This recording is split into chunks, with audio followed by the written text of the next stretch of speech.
folks, and welcome to another episode of Pinal Prep Spotlight, brought to you by 911 Air Repair, your local air conditioning expert specializing in maintenance, repair, and new installations. We are still in playoff mode, and we kind of had to tweak our schedule a little bit here for recording because we kind of didn't know what we were going to talk about later in the week. So we had to wait for our 3A boys basketball teams to play, and luckily for us, both of them are moving on. We are talking Florence and Coolidge. They have advanced to the quarterfinals of the 3A Conference State Tournament. They are not going up against each other this year yet. Fingers crossed they do at some point. But we have two matchups happening on Friday. First, we got to talk about Florence, how they got here.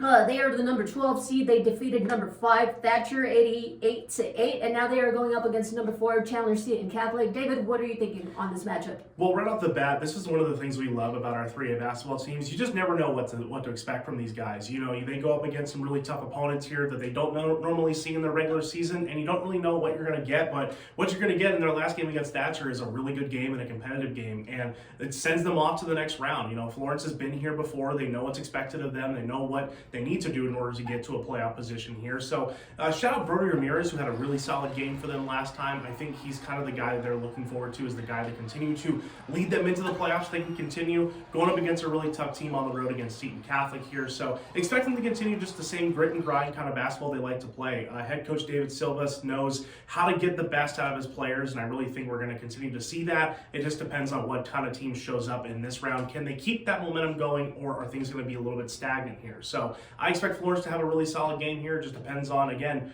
what kind of team shows up for them come Friday. So my question for Florence here is, will third time be the charm? They played Seton Catholic twice in the regular season in January. The first time didn't go so well. They lost 55-44, but the second time they only lost by 6 points, 68-62. So having seen them already, they know what to expect. But looking at Seton Catholic, KJ Vosky, he is a pretty decent player for them. 25.3 points a game. It's going to be key here to try to stop him. David mentioned Brody Ramirez. Got to give him a shout out. He put up 31 points against Thatcher. Can he put a repeat performance on Friday? I don't know. We'll have to wait and see, but it doesn't really matter because he has a lot of help. We've talked about them all season long in Vinny Burdine, JJ Gibbs, Aiden Silvas. All of these guys can get hot at different times or at the same times. Their three-point shooting is stellar. So, hey, I expect this to be a fun and close game the third time around. Talking about our second team in Coolidge, the Bears are joined the 3A state, the 3A Conference State Tournament after exiting the Copper Open. I feel like they kind of have an upper hand here. Having played so many open games, they have that additional playoff experience. They are on level with where they were last year, making it to the quarterfinals, and this year they are facing, who are they facing? Number 6, Chile. Chile is always a tough opponent just because of how fast they play and the atmosphere they bring. Their fans travel, and they travel well, so this is going to be a pretty packed game at the Roundhouse. David, what are you expecting? So this is where our Pinal County teams kind of differ for me, where Florence, you know, they've come in as a little bit of a higher seed. They don't really have a lot to lose here. Coolidge has a lot to lose in this one because they're expected to be here. They're expected to continue to move on in the playoffs. This is they're ranked 3rd in 3A in this tournament right now. They played in the Open. They had a really good showing against some really tough teams like Santan Charter, which didn't go their way, but they find themselves back into the 3A tournament. And, you know, head coach Dave Glasgow was very adamant, saying that they had no intentions of going and winning an Open. They were going out to win a 3A state championship, and that is still very much in the cards for them. So the game plan for them is pretty much let Preston Dees cook. And Preston Dees has been their guy throughout the entire year, has already scored his 1,000th point for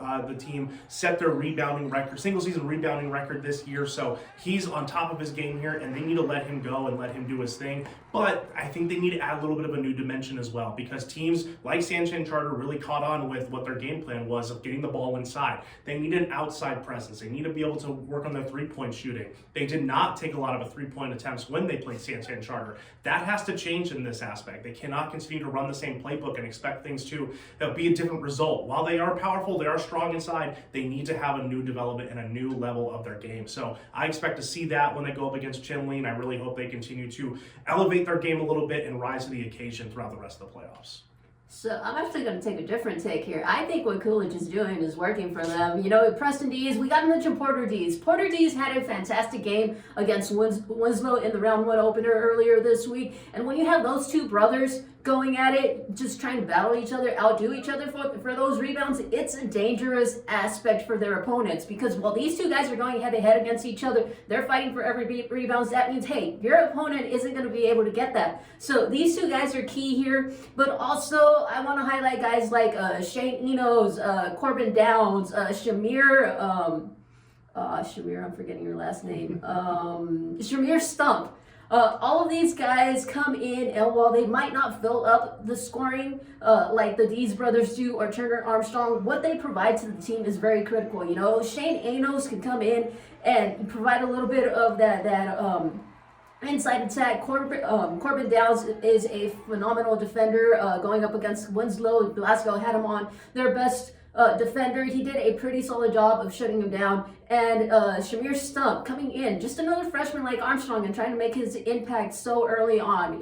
Talking with Glasgow after the game against Winslow, he was saying like, hey, yeah, we didn't expect him to play right now, but because Coolidge had to go through kind of a roster shakeup at the end of the season, he's getting that time now. He's getting this valuable experience, and it's really cool to see just how impactful these guys can be just by doing the little things. Looking at Chile, you know, they played very early on in the season during preseason when Coolidge hosted its annual tournament in November. Coolidge won that game 60-43, but this is a different time now. Chile has gained that experience throughout the season. They're always a difficult opponent. And looking at Jaden Lee, he is averaging 14.5 points a game. But the thing here is, going off of their stats on Max Preps, they're only averaging 6.6 rebounds as a team.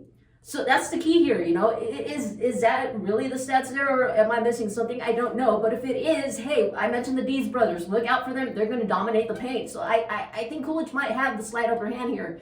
David, anything else you want to add? Yeah, I'm glad you brought that up, because it could be a clash of styles here. Like you mentioned, they love to have the Dees brothers play inside, and you know, if Chile's like any other team, they're going to play small ball. They're really going to try and rely on their shooters on the outside spark. So it could be an interesting kind of clash of styles here, and also look at the home crowd aspect here. Chile is going to travel, like you mentioned. They're going to try and turn that roundhouse into a home game, and Coolidge cannot let that happen. They cannot be letting that happen on their home floor. So expect to be a really fun game, and we'll see what happens if they continue to go on to their 3A championship potential.